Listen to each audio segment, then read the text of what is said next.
hear you're ready for your dose of reality.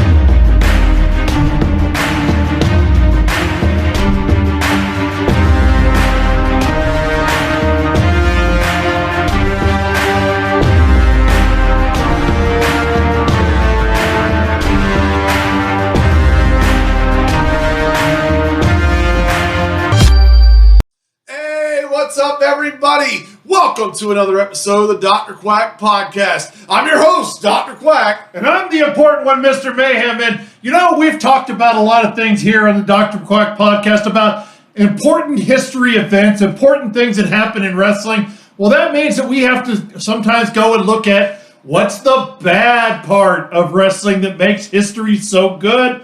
And I think we've got a good example here. Yeah, today we're going to take a look at the King of the Ring. I don't even want to look. Okay, I'll look at it. Look at it. God, it's terrible. That's right, 1994. We didn't want to go with the first one because that was actually a pretty decent card. But this second one here, yeah. This took place in Baltimore, Maryland, in the Baltimore Arena. I actually got to be at this show when I was 14 years old. I was so excited to go. I remember the day.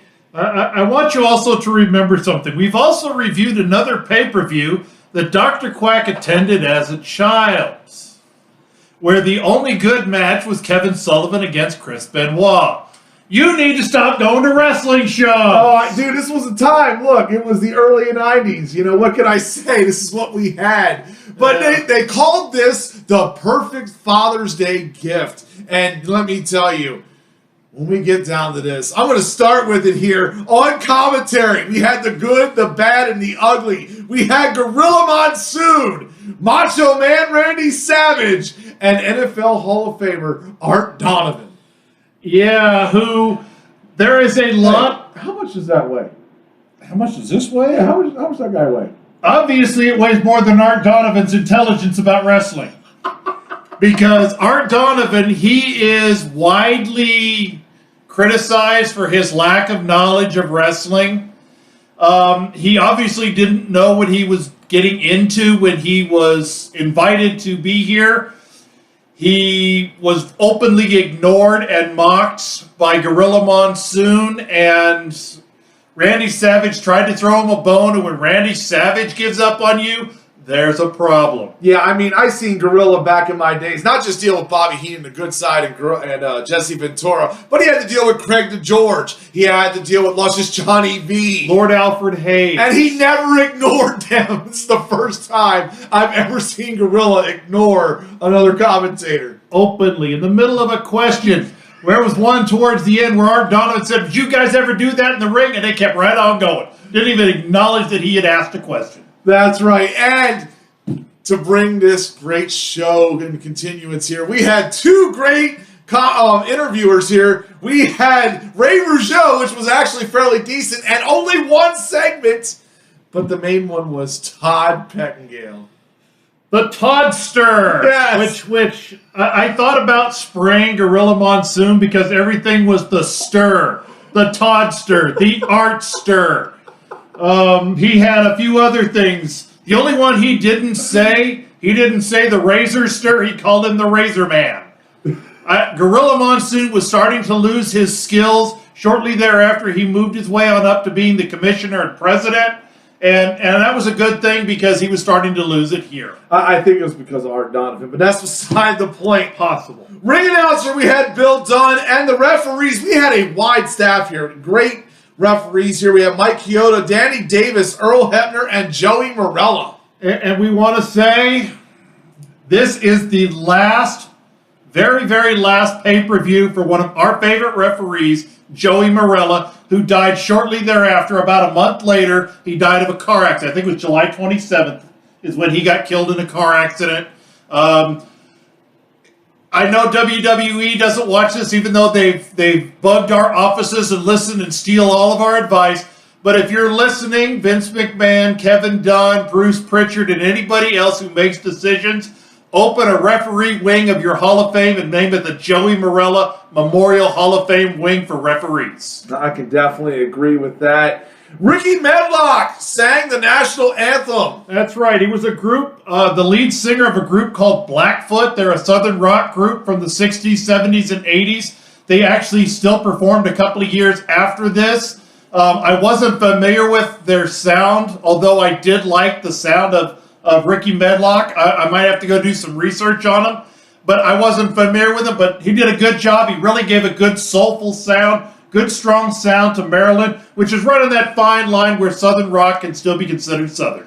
Yes, it's right there. Home sweet home. Opening match, we had the bad guy, Razor Ramon, taking on Bam Bam Bigelow with Luna Vachon. First round of the King of the Ring tournament. Yes, and we're exposed to something here. They had a set of doors that were opened by two people that guarded the doors the whole time. Now, I looked this up on IMDb and a few other sites that all have the same information. That was Matt and Jeff Hardy, according to all sources. One of them looked like Jeff Hardy from what I could tell, but that was a long time ago. So if anybody has anything alternate to counteract the sites say that was Matt and Jeff Hardy as they were first starting to make their way of being job meat. So Matt and Jeff got a payday, even though it was probably $45 and a handshake. Yeah, I mean, definitely big there. I love this match. I thought this was a great opener. I mean, Luna Vachon was out there rallying up the crowd, which I really liked. Bam Bam and of course, Razor, they knew how to work the crowd. They knew how to work each other. I thought it was a solid match. I gave it 2.5 stars. Yeah, I went 2 3/4 on this one. This was probably the best of the first round matches to open the show, to really warm up the crowd properly. As you said, it was a good back and forth action. Scott Hall, from where we saw him previously till now, he's come a long way from 1987 to 1994. Bam Bam Bigelow, a very, very underrated worker who deserves a lot more respect and credit than he gets. That's 2 now WWE that belong in the Hall of Fame. Very much so. Moving along here, we had IRS taking on Mabel with Oscar. Mabel was still the 2 tons of rapping fun and coming out there with Oscar, who was probably about 1.5 tons. This started the how much this guy weigh comments that came from our Donovan. Scoop, there it is. Yeah, there you go. Editor, if you can find Scoop, there it is. It belongs here. Yeah. This match, I understand why they made Mabel King of the Ring in 1995, because he's the king of botches. This match was sloppy and a half. King Butch Koopa for the new Mario Brothers. They could just put Mabel out there.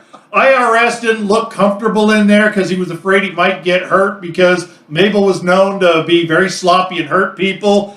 I went 1 1/4. I couldn't go 1 star because IRS is just that awesome, but you could tell he didn't want to be there.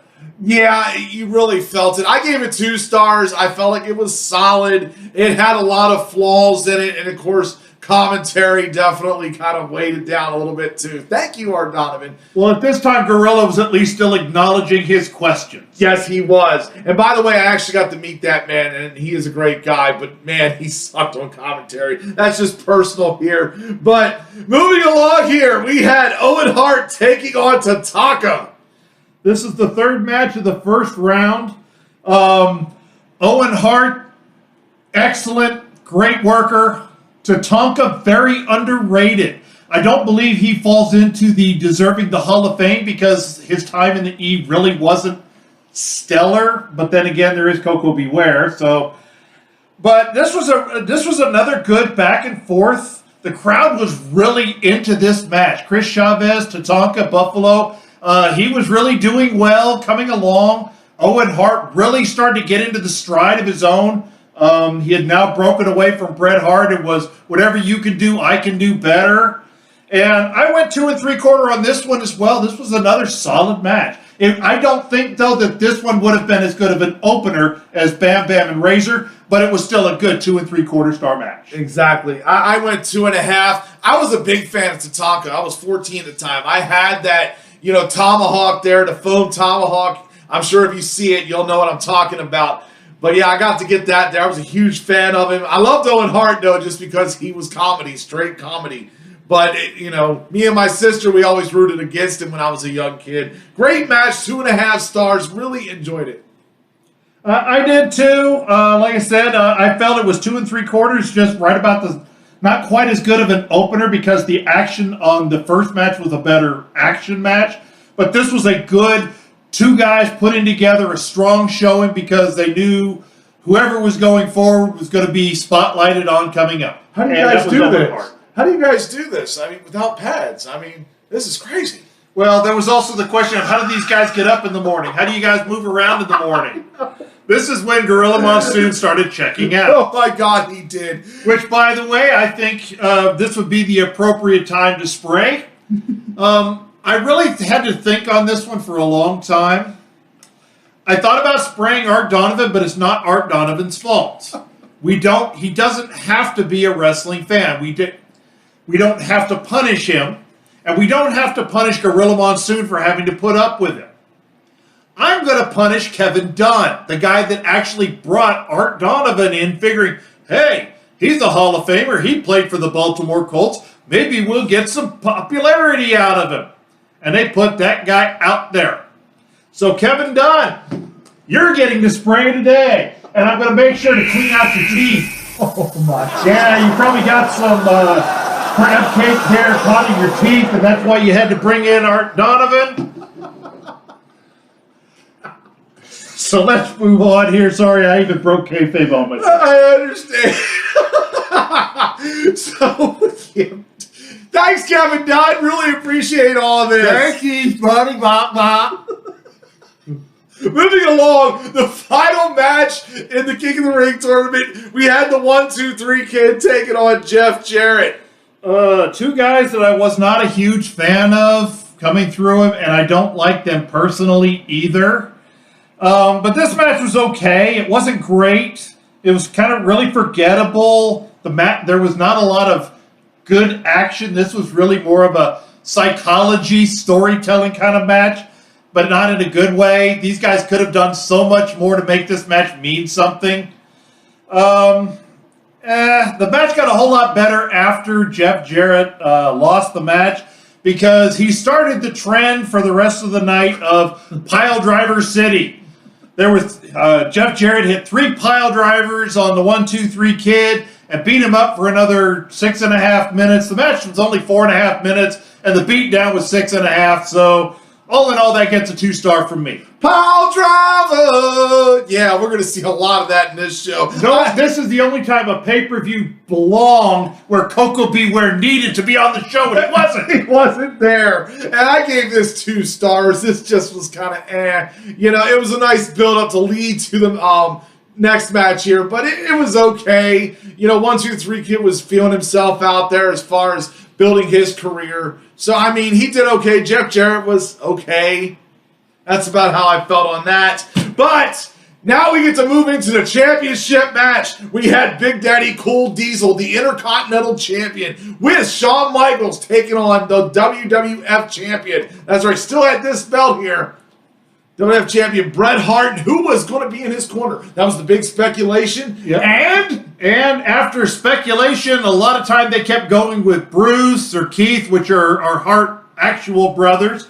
I hadn't seen this one, so my guess was Davey Boy Smith, but I'd forgotten he had already gone to WCW. Did. So they brought out the brother-in-law, Jim Neidhart. That's right, the Anvil, he came out there. And there was a decent match. I loved it. I actually felt like this was a good championship match. This went about 20 minutes. I mean, it was a very solid match between them. You could tell that Diesel was learning how to work here. Bret was controlling this match very well. In the end, the Anvil came out there and cost Diesel a chance because he got jackknifed, and the Anvil came in and attacked him. But then he left, and he let his brother there, Bret, get his butt kicked. Yep, 2 more pile drivers on Bret Hart. Diesel at this time was not a good talker. He may have suffered from rock syndrome of they controlled what he said, but his talking wasn't very good. Why do they call him the Anvil? I don't want to go into that. Exactly. Oh my God. These were the things that were coming out of commentary that we were trying to ignore, but had to bring them up here. Yeah, Art Donovan asked why they call him the Anvil, and Randy Savage says because he set the world record in throwing anvils. He did too. He really did. I went 3 stars on this match. I thought it was really good. Randy Savage, you're lucky I like you enough not to spray you. Yes, thank God. I understand. I also went 3 stars on this match. You could tell Bret Hart led this match very slowly, very carefully, and made this match make sense. Diesel, hey, at least you didn't tear a quad. Yes, it's true. I'm trying not to break kayfabe here. But all in all, Diesel, you could tell he can't work. He's very sloppy. But if you put a vet in there who can lead him around by the nose, he performs well, and he made this match really good. 3 stars. This was my match of the night. Yes, definitely. The next match here, we go into the second round. We go into Razor Ramon taking on IRS, which this was actually a fairly decent match. It wasn't. There was nothing special about it. It was an okay match, but it was technically sound. For those of you guys who watch this, who are on the indie circuit learning how to work a technical match, and you don't want to know anything about how to work a crowd, just technical, this is a great match to watch. I liked the little story they had in the beginning, pre-match, where they were both by the magnetic board, and they were arguing and trying to say that they were going to beat each other up before the match. That was the more exciting part of this match, and it happened before the show. So, nothing special. It was an okay match. 2.25 stars. Technically, it was a great match, but at this time, you were coming off of a great match from the heavyweight title match, and these guys just went out there and were totally flat. Yeah, I mean, it happens. It looked like a good, solid match to me. I gave it 2.5. Most of this card for me was about average. There wasn't anything major in this. This match kind of, really sealed that fate. But moving along here, we had Owen Hart taking on the 1-2-3 Kid semifinal match. I really, really enjoyed this match a lot. This was a very fast-paced match, but they still told a good story, which is a very hard thing to do. Usually when you get fast-paced matches, you get either the lucha dance or it's a spot fest. Well, this was not a spot fest. This was just a very well-worked, fast-paced match. And I really enjoyed it. It was good back and forth. They kept it very, very even till a surprise win came out. Owen Hart moved on. I gave this one also 2 3/4. Yeah, I mean, it was a very good match. It led up to the big finals in the King of the Ring. But before that, we get the Headshrinkers with Alpha and Lou Albano, right? Oh, I know you love this. Because they were taking on Crush and Yokozuna with Mr. Fuji and Jim Cornette. This was supposed to be a tag team match that turned out to be at least 8 people. Well, 9, including the referee, which was Danny Davis. Yes. Now, we had Cherry Crush and Yokozuna out there. Crush, for those of you, by the way, after he had become Demolition Crush, he started out as Kona Crush. Well, then he turned and he kept coming out with different colors. And for those of you who are not familiar, Crush is a type of soda that does grape and orange and different flavors. So this time we had Cherry Crush with Yokozuna, and this was the last time that Art Donovan was acknowledged by Gorilla Monsoon when he said, "How much does this guy weigh?" And he said 600 pounds plus. And Art Donovan went on a rant about how he could be playing 3 and 4 times on the football team, and Gorilla Monsoon tuned out. He did. It was great. I couldn't blame him. Taking on Samu and Fatu, 2 members of the Anawai family. So we had 4 members to include Afa of the Anawai family out there. And Captain Lou and his moo-moo, no. They were trying to say that Captain Lou managed the Headshrinkers, the Headshrinkers when it was Alpha and Sika. It just gave him a payday is all it did. The match was okay. The crowd loved the match. It was really sloppy. The Samoans were not great workers. Crush was not a great worker. The only one who was a great worker, and he got multiple world titles and is in the Hall of Fame, is Yokozuna. Lex came out there in his onesie, and I'll be your hero. Yeah, that's all in all, big deal. This match really didn't need to exist. It just reassured people that the Samoans were the tag team champs. 2 stars. Yeah, that's what I gave it. I went exactly that. I went 2 stars. You've said enough on this one. I'm moving along here. Owen Hart, Ramon, King of the Ring Finals. Alrighty. This was a very, very anticlimactic match, as in for being the thing that crowns the King of the Ring, it was very underwhelming. Jim Neidhart comes out, attacks Razor Ramon, and Owen Hart gets the pin. Very It really didn't do a great job to put over Owen Hart as the King of Kings, the King of Hearts, excuse me, as he became known. But Owen Hart was good enough to overcome this poor booking and writing method to become one of the greatest workers around. That's right. That's why this gets my quack attack. Not the match itself, but the coronation. It was great to see Owen Hart make Todd Pettengill get down on his knees and proclaim the king. Yeah, Jack Tunney even had to stand in the corner. Couldn't say anything while the Anvil put the robe on him and the crown. It was a great feat. It still stands to the test of time as one of the greatest moments in King of the Ring history. I think it's the only time we've never heard Jack Tunney say, therefore, I will be unequivocally stripping the WWF title. Jack Tunney said nothing. Exactly. By the way, that's number 3 now that belong in the Hall of Fame. Jack Tunney deserves to be in the Hall of Fame. Yes, 2 stars for the match. I'm going to give a star for the coordination. Make it 3 stars all the way together. But all in all, I go 2.5. All 2.5. But now I'm moving into my 2-finger salute because this main event did not belong on the main event. At this point, Gorilla Monsoon completely ignored Art Donovan, and this match here really belonged down at number 4, maybe number 3.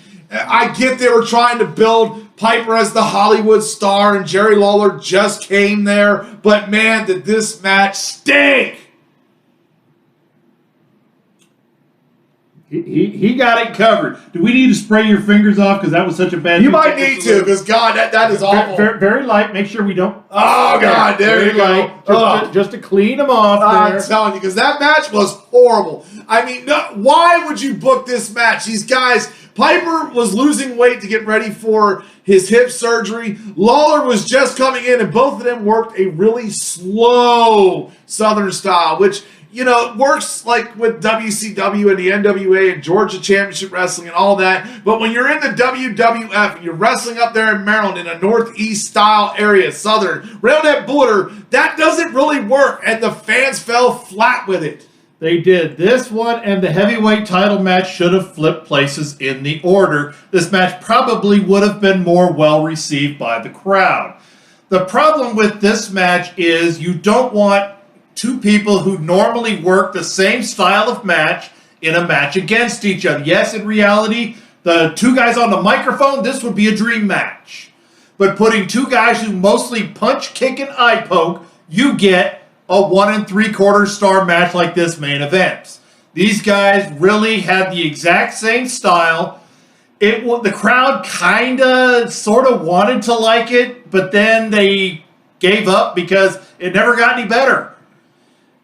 And 1 3/4 star says all I need to say. Oh, yeah, this match was bad. I went the same there. This is the only one I gave under 2 stars. I would have loved to have seen this match in 87 or 88, you know, when they 2 were pretty much in their prime and they were still working. It still looked strong. Not here in 94. This was god-awful. God, it gets my 2-finger salute. God! And it's also proof positive WCW did not learn by studying history, because they did this some 3 years later when they put Hogan and Piper out there, and they put guys way past their prime out there in the main event, and watch them stumble, bumble, fumble on through a main event. Yeah, and people talk about today's wrestling. Go watch that Halloween Havoc cage match. I'm not even getting into that. But that is the show we have here. We have finally gotten through this. We've wanted to talk about this episode for a while because Art Donovan may have been one of the worst commentators in history. Yeah, we jokingly say how much does this guy weigh when we talk about some of our stuff when we're reviewing things, getting ready for these podcasts.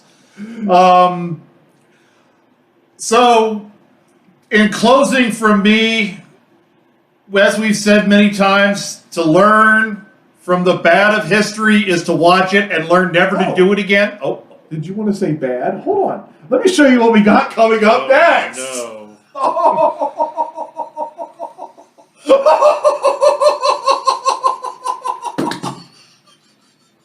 You thought this game was over, did you? I officially don't like you now. Well, that's it, folks. That's it for the show. We'll see you next time here. I'm your host, Dr. Quack.